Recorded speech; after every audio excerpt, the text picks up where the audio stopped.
Okay, I think one thing I was just saying to the team, how proud I was of them that I've talked a lot about resiliency and perseverance, and we've shown that throughout the season between games, coming off of hard losses, and then we bounce back and we fight our tail off to go get the next win.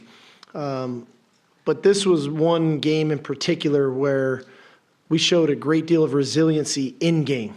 And I think that that's a really positive step for us as a program and in a moment that I'm very proud of these guys, because spotting them 9-0, right off the bat, and bouncing back and getting the lead, and then giving them the touchdown before the end of the half, and coming in the locker room and nobody panicking, and coming back out and get the lead again, and then turning it over and them scoring and nobody panicking, and us continuing to fight in that fourth quarter.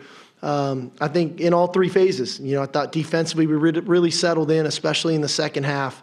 I think it was about 60 yards of total offense we gave up in the second half. Obviously a critical interception. Jalen Ford does it again.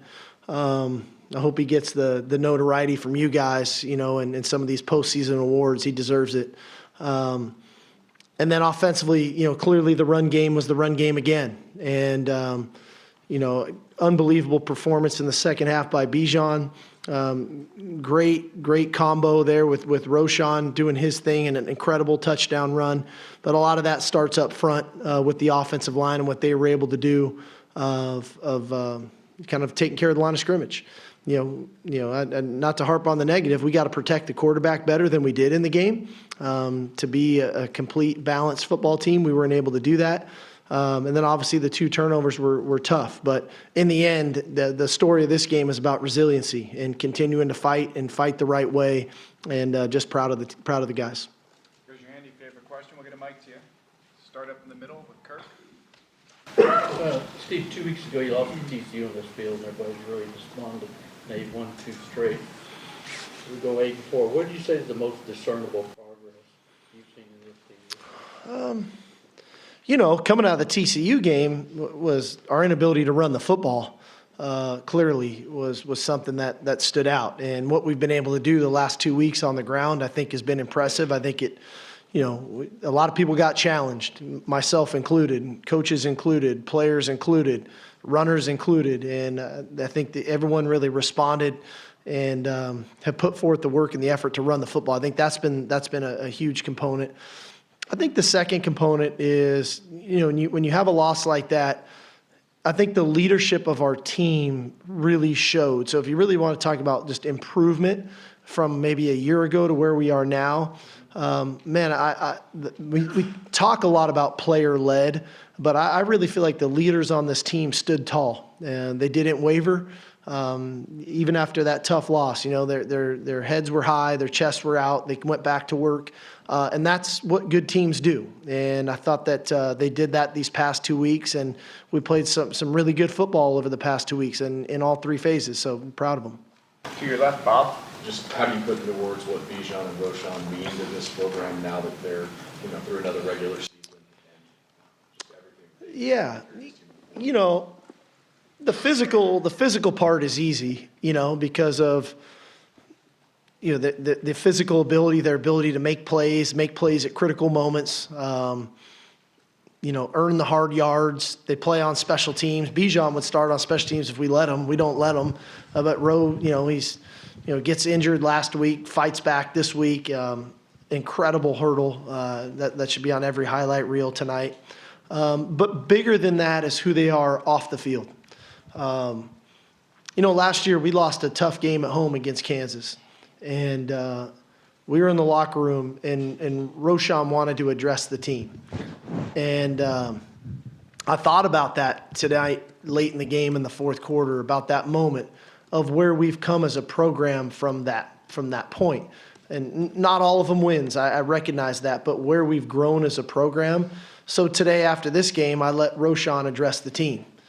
Because I felt like he deserved it for what he's given to our program. And Bijan's the same way. They represent the University of Texas with class. They do it the right way, not only on the football field, but in the classroom, in our community, that's what Longhorns look like. And they serve as a great model for the younger players in our program of what to strive for and what to become. We talked a lot yesterday in our team meeting about how you inspire others, right? That's real greatness, is when you can inspire others to be great. And then that's what carries on that legacy of greatness. And those two guys inspire a lot of people in our program, players, coaches, staff members. So for them to have the moment that they were able to have today, especially in the second half and in the fourth quarter, nobody deserves it more than those two guys.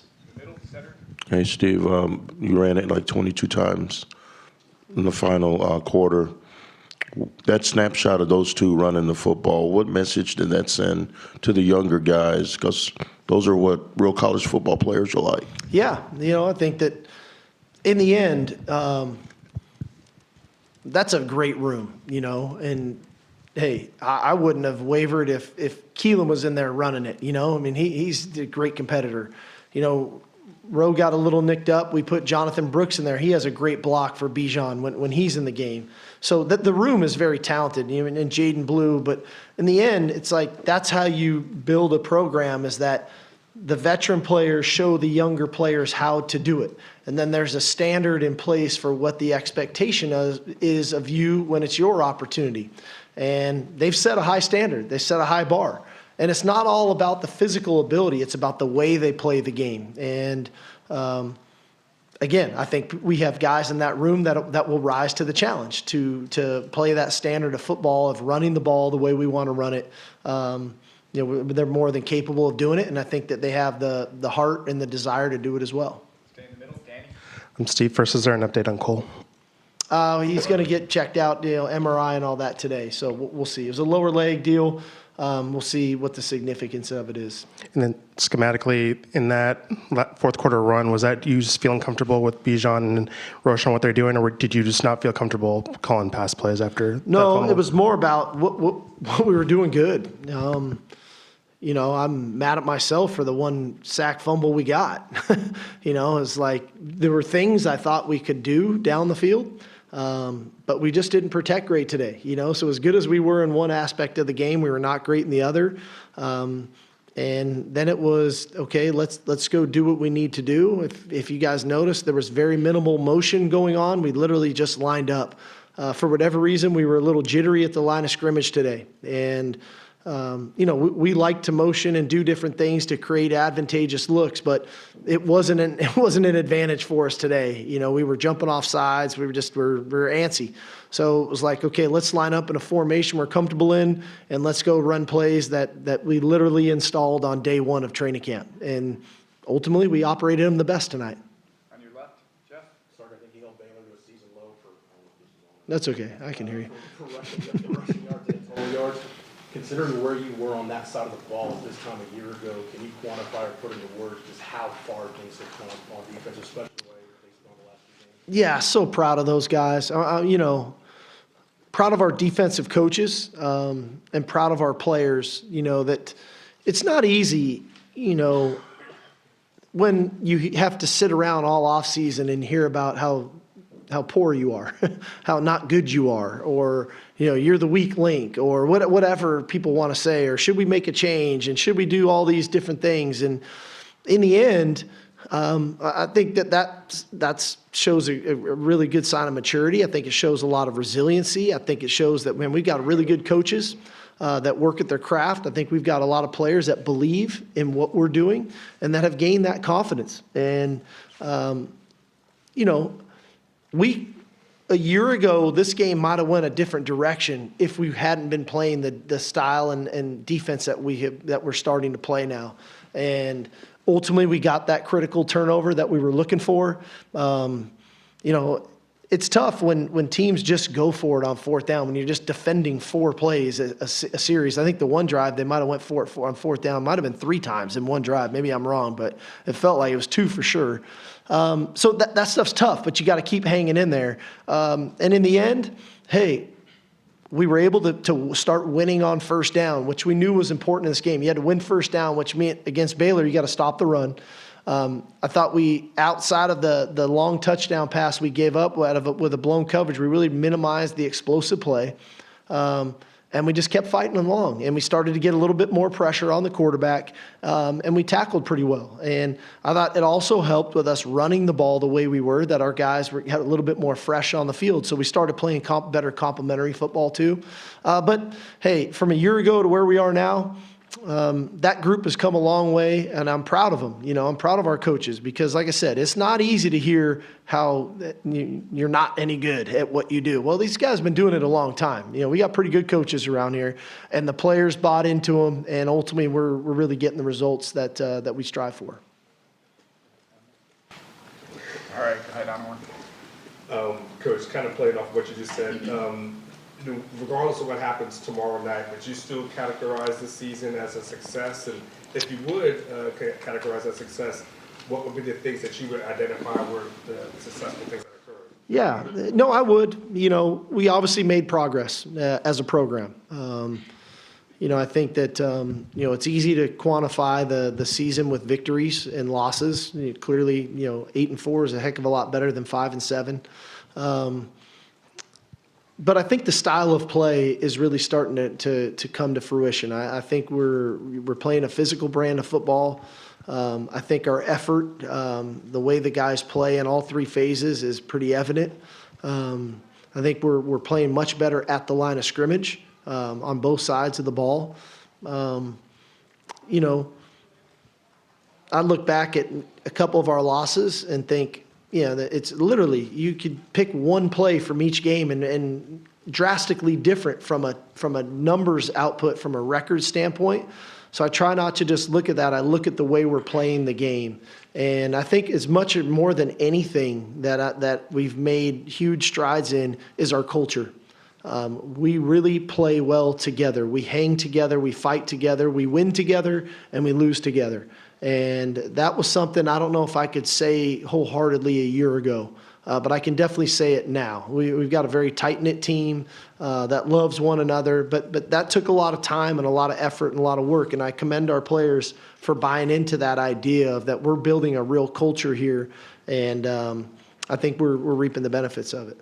Last one on the right, Nick. Yeah, Steve, you kind of harped on this before a little bit, but just, after halftime or at halftime, your defense is on the field for, I think, twice as many plays as the offense, 21 minutes. How important is it to have guys like Keandre and DeMarvian and just those veteran leaders in this last game for them at DKR? What was the message they kind of gave to the guys at halftime? Well, it was, hey, how did we want to play our final 30 minutes, right? That's literally what I was saying to them is, hey, we got 30 minutes. How's this going to go?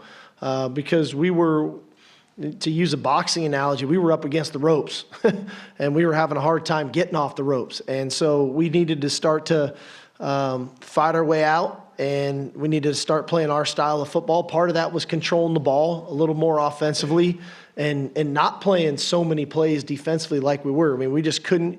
We're having a hard time getting off the field defensively, and then we had a hard time staying on the field offensively. So it was like, how do we gain control of the game from that aspect of it, and force these guys to play our style? And that's a good football team. Baylor's a good team, and they're sitting over there thinking shoulda, coulda, woulda on a lot of their games too.